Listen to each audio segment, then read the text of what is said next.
একাংশ আৰক্ষীৰ দালাল ৰূপে কাম কৰে তথাকথিত জাতীয় সংগঠনৰ একাংশ নেতাই বিলাসীপাৰা থানাৰ OCৰ মধ্যস্থতাকাৰী হিচাপে আসামী মুকলি কৰাৰ নামত ধন সংগ্ৰহ কৰিছিল আমচুৰ উপসভাপতি মিৰাজুল ইছলামে।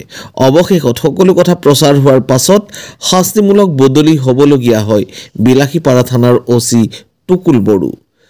জাতীয় সংগঠনৰ নামত দালালি কৰা আমচু নেতা মিৰাজুল ইছলামৰ বিৰুদ্ধে জাঙুৰ খাই উঠিছে আমচুৰ মুখ্য সাংগঠনিক সম্পাদক চাহিদুল ইছলাম।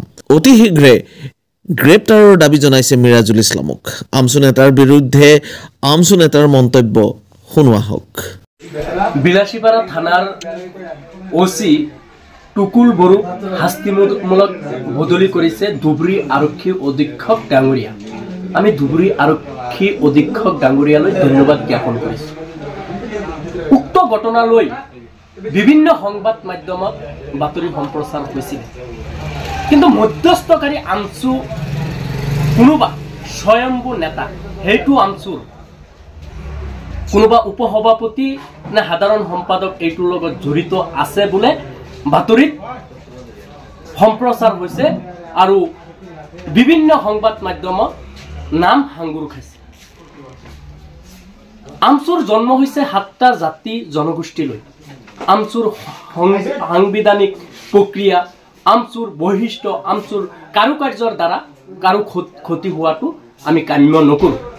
কিন্তু নিজকে স্বয়ম্ভু স্বগোষ্ঠীয় সংখ্যালঘুৰ টানকৰ্তা হিচাপে যিসকলে চিঞৰি চিঞৰি সংবাদ মাধ্যমৰ শিৰোনাম দখল কৰে, তেওঁলোকৰ মাজত যদি এনেকুৱা ঘটনা ঘটে আমি ধিক্কাৰ আৰু গৰিহণা জনাইছোঁ। যে অসম আৰক্ষীক আমি দাবী জনাইছোঁ 24 ঘণ্টাৰ ভিতৰত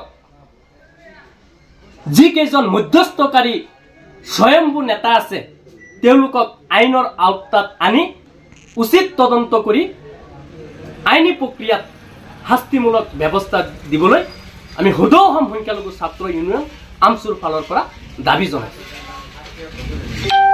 গতিকে কিছুমান নেতা স্বাৰ্থ সিদ্ধিৰ ভাৱে কাৰোবাক দি থানাত দালালি লগাই দিয়ে, কাৰোবাক দি চাৰ্কুল অফিচত দালালি লগাই দিয়ে আৰু বিভিন্ন অফিচে আদালতত দালালি লগাই দিয়ে। কিছুমান নেতাৰ দ্বাৰা এইসমূহ কাৰ্য বৃদ্ধি পায়। গতিকে যিকেইজন ৰৌ বৰালিও যদি এইটোৰ লগত জড়িত নেতা বুলি নিজকে সংবাদ মাধ্যমত চিঞৰি চিঞৰি ভাষণ দিয়ে, তেওঁলোককো আইনৰ আওতাত আনিবলৈ আমি দাবী জনাইছোঁ।